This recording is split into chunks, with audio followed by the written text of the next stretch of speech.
我哋而家去緊邊啊？石礦場咯。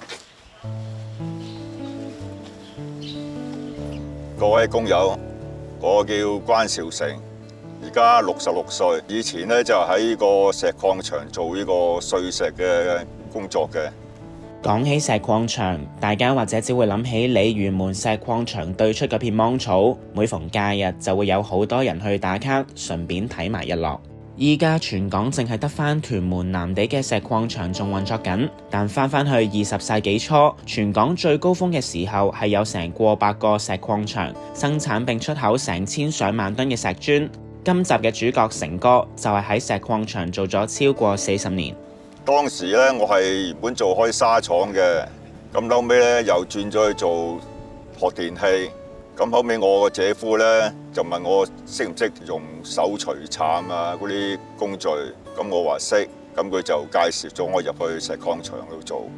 石礦業有唔同嘅崗位，上集嘅主角吳衛森就係負責最前線，同爆破師傅合作喺礦場採收原石，收集返嚟嘅原石要運到工廠加工，而成哥就係負責呢個步驟。我哋工廠咧有幾條生產線嘅。首先咧有一部嘅大機，就將啲石咧打碎到我哋認為適合，好似 A4 紙咁大嘅石，然後經過嗰5條生產線咧，將佢做成一啲嘅碎石，再經過啲篩網去篩分出嚟嗰啲石料，銷售出去。我哋嘅目的要求咧就係要做8000噸。不停咁運作嘅，嗰度有3層嘅篩網嘅，係有唔同嘅尺寸去篩分唔同嘅石料，送落個運輸帶送出去嘅。最頂層呢，我哋係大約叫做6分啦，中間係3分，最底層呢就係5mm，即係石粉網。因為石粉呢就係最貴嘅，所以呢亦都要最幼嘅。聽成哥嘅分享，打磨出嚟嘅石粉係最值錢嘅。1升嘅石粉喺當年大概可以賣成1000蚊，比起其他石仔講緊1升賣300-400蚊多成倍。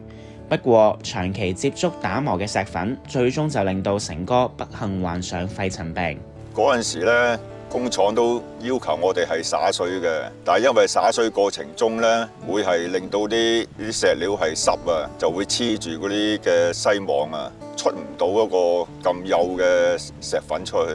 嗰陣時我哋就係貪方便咯，所以就冇灑水咯。喺嗰個碎石過程中咧，就係會產生好大量嘅石粉咯。因為嗰陣時咧係做環保咧，嗰個廠房咧係要密封嘅，變咗呢啲塵咧係充斥晒成個廠房。咁我哋入去做嘢咧，嗰個溫度咧係好高嘅。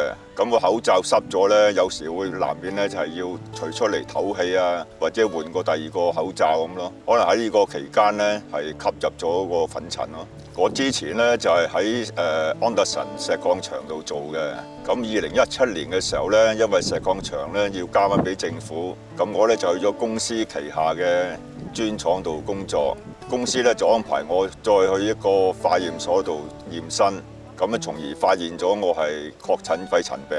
肺塵病係由於患者不斷吸入有害塵埃而導致肺部纖維化，病徵包括呼吸急促、咳嗽、胸悶等等。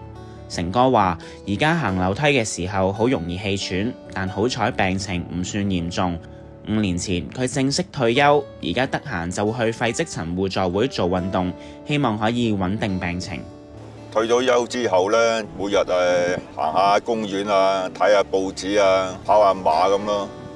好多謝基金委員會每個月咧有一個定額嘅補償俾我，令到我生活咧就唔使咁拮據咯。最後都想同各位工友講，開工咧記得唔好貪方便，戴好口罩，要做定期嘅身體檢查，記得灑水防塵，減少吸入嗰個粉塵咯。為咗自己同屋企人唔好患上肺塵病啊！